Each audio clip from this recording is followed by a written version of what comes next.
seorang ibu masuk surga tanpa hisab adalah sabar. Sabar dalam mentaati Allah. Dalam keadaan susah, dalam keadaan senang tetap taat. Sabar dalam mentaati Allah. Dan sabar menahan diri dari melakukan maksiat kepada Allah. Dan jalan pintas kesabaran ini adalah sabar dalam mentaati suami ibu.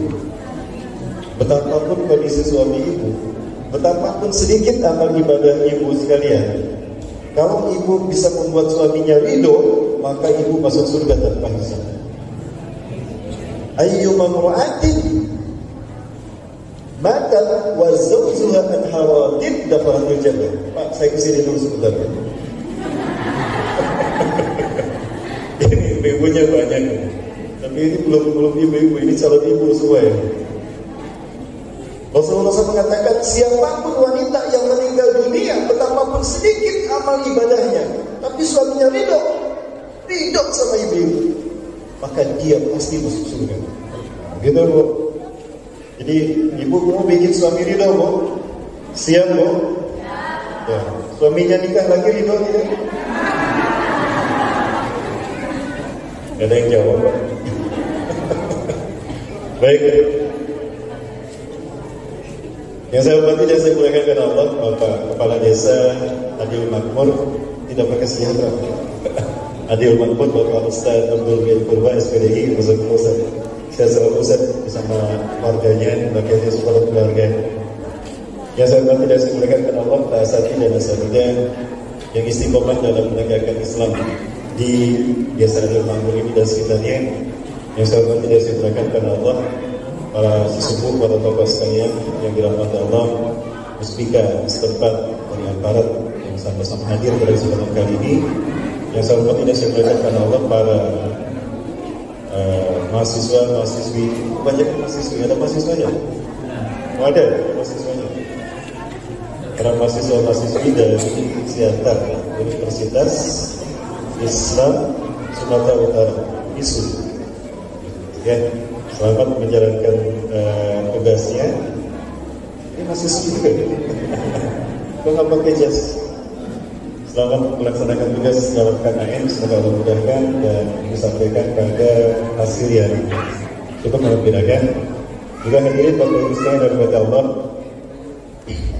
Tadi malu disebutkan oleh Pak Ustaz, oleh Pak Kepala Desa, kalau saya ini sudah viral di YouTube. Saya kira salah orang Pak. Itu Ustaz akhir zaman. Karena itu WRB, beda dengan saya. Kalau saya Ustaz akhir bulan, bukan Ustaz akhir zaman. Karena saya rasakan berat menjadi Ustaz akhir zaman. Betapapun jujur kita berkata, tetap jika penguasa tidak suka, kita dipandang salah di mata mereka. Jadi itu saya alami. Bagi kajian ditunggu sama Intel, ditunggu sama Polda Jabar. Selesai kajian tidak pulang ke rumah, tapi langsung ke Polda Jabar. Artinya ini berat bagi saya untuk menyampaikan. Kenapa demikian? Karena kita berada di akhir zaman. Dan akhir zaman ini dalam arti bukan lagi kita dekat dengan hari kiamat, tapi kita berada di pintu gerbang kiamat. Rasulullah SAW bersabda dalam sebuah hadis sahih di dalam beberapa kitab. Ada di dalam kitab Al-Hayatul Fitan wa Al-Malahim karya Al-Hafiz Imam Ibnu Katsir rahimahullah. Atau juga di dalam kitab Al-Muswahul Fitan wa Ashratus Sa'ah karya Muhammad Ahmad Al-Mubayyid, Dr. Syekh dari Syam, Palestina. Atau di dalam kitab Nihayatul Alam karya Dr. Muhammad bin Abdurrahman Al-Arif. Dinukilkan hadis-hadis seperti apa yang kita alami hari. Satu di antaranya Rasulullah bersabda, "Baina yaday sa'ati pintu gerbang kiamat, sini nakhwajatan." Di pintu gerbang kiamat akan datang tahun-tahun penuh dengan tipu daya dan tipu muslihat. Kalau kita merasakan tahun-tahun kita penuh dengan tipu daya dan tipu muslihat, isyarat kita berada di pintu gerbang kiamat. Sudah terasa belum? Akan susah jawabnya, takut. Ada intel. Sudah terasa belum Bapak Ibu?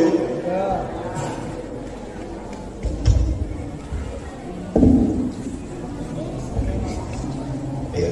Bapak Ibu, yang ini jelas suaranya? Jelas. Wajah saya jelas? Ke arah sini Pak. Banyak alatnya, saya jadi grogi gitu. Dilihatin sama ibu-ibu semua ini. Ya. Jadi apabila kita merasakan tahun-tahun kita penuh dengan tipu daya dan tipu muslihat, waspada, jangan-jangan kita berada di pintu gerbang kiamat. Harapan saya sih masih jauh dari pintu gerbang kiamat. Kenapa? Ini bukti kita belum pada nikah ini, kasihan. Indikatornya ada 3. Indikatornya ada 3 kalau kita dikatakan kita berada di pintu gerbang kiamat. Yang pertama, yukadzabu bihas shadiq. Orang yang berkata benar, orang yang berkata jujur didustakan. Sudah terjadi? Ya. Ketika orang yang benar didustakan, orang yang berkata jujur dibohongi, karena ini sistem, maka sebaliknya, wayusaddaqu bihadih. Para pembohong, para pendusta dibenarkan. Kita lihat bagaimana propaganda media, terutama ketika mereka berhadapan dengan kepentingan mereka dan berhadapan dengan umat Islam yang menjadi musuh mereka. Maka mereka luar biasa memutarbalikkan fakta. Maka para pendusta mereka muncul. Dan itu yang dipercaya. Wa yusaddaqu bihadih. Ketika yang jujur didustakan, ketika yang dusta dibenarkan, maka yang ketiga pun ini pasti terjadi. Wa yu'tamaru bihal kha'in. Para pengkhianat satu kaum, pengkhianat satu bangsa diangkat menjadi penguasa di negara tersebut. Sudah terjadi belum? Berat bagi saya membahas ini, Bapak Ibu. Makanya tolong jangan panggil saya Ustaz akhir zaman. Panggil saya Ustaz akhir aman. Ya, itu bagus sekali kepada Allah. Saya hadir dari barat. Katanya bangga jadi orang barat. Kalau saya enggak pede disebut orang barat. Karena kulit saya tidak bule, hidung saya enggak mancung. Mancung sih saya, mancung sedikit ke dalam. Saya dari Jawa Barat, Bapak Ibu. Saya ibu Jawa Barat, ayah Sumatera Barat. Jadi sama-sama dari barat. Ya, cuma saya menyesal. Bukan menyesal, maksud saya sedih. Ketika saya kembali ke Minang, ke kampung halaman datuk saya, Sungai Kuar Bukit Tinggi. Ternyata garis keturunan dari ibu saya orang Sunda. Kembali saya ke Jawa Barat, garis keturunan dari ayah saya keturunan Minang. Jadi saya gak diakui oleh kedua belah pihak. Mungkin di sini mau mengakui saya sebagai orang sini, Bu? Mau, Mbak? Mengakui saya sebagai orang sini? Alhamdulillah. Nah, berarti saya akan pulang, Bu. Baik. Dikasih madu, alhamdulillah, Pak aja siap jamin saya. Amin, Allahu Akbar. Bapak Ibu Allah SWT, hari ini kita berada di hari yang ke-21 bulan Syawal. Menurut satu versi, ya.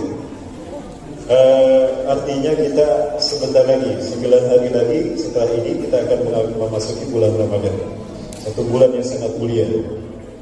Bulan yang penuh dengan rahmat Allah Azza wa Jalla. Bulan yang merupakan karunia bagi kita sebagai umat Islam.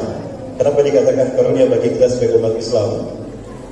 Bapak Ibu dibantu Allah, kalau saya bertanya, ada tidak manusia yang sempurna? Tidak ada. Tapi bisa manusia mencapai kesempurnaan. Pertanyaan saya, apakah manusia yang sempurna itu manusia yang tidak punya dosa? Ada tidak manusia yang tidak punya dosa dan salah? Yakin? Rasulullah punya dosa? Rasulullah punya dosa? Ada satu kisah. Ketika Rasulullah sibuk berdakwah, semangat berdakwah kepada para pembesar kafir Quraisy. Idkana Nabi sallallahu alaihi wasallam harisan yad'u min kibari Quraisy ay yadkhulul Islam. Ittala alaihi rajulun a'ma. Ketika Rasulullah semangat berdakwah menyuruh para pembesar kafir Quraisy untuk masuk Islam, tiba-tiba datang seorang pemuda jangkang buta kedua matanya. Datang berkata kepada Rasulullah SAW, Ya Rasulullah, Assalamualaikum ya Rasulullah. Sami'tu li'anna Allah anzala hadhihi surah. Aku mendengar ya Rasulullah Allah menurunkan ayat ini. Rasulullah sedang dakwah, melihat sahabat ini, lalu berbuka masam dan berpaling. Gitu mungkin ya. Itu yang Rasulullah lakukan. Rasulullah sedang semangat mendakwai para pembesar kafir Quraisy karena Rasulullah berpikir kalau para pembesar yang masuk Islam rakyatnya pasti ikut. Tiba-tiba datang sahabat yang compang-camping dan buta berkata, Ya Rasulullah, aku mendengar Allah menurunkan ayat ini, tolong jelaskan pada kami. Raditu an asma' minka mubasyratan ya Rasulullah, aku ingin mendengar langsung dari Anda. Tapi tiba-tiba Rasulullah SAW berbuka masam dan berpaling. Allah langsung menegurnya. dengan turunnya satu surat. Surat apa? Abbas. Abbas wa tawalla an ja'ahul a'ma wa ma yudrika la'allahu yazakka. Dia membuka masak dan berpaling ketika datang seorang lelaki buta dan compang-camping. Apakah kamu tidak mengira kalau dia lebih takwa, lebih mensucikan diri ketimbang orang yang menghadapi Muhammad? Apakah itu dosa? Bukan dosa, tapi kesalahan. Karena Rasulullah juga manusia dia biasa.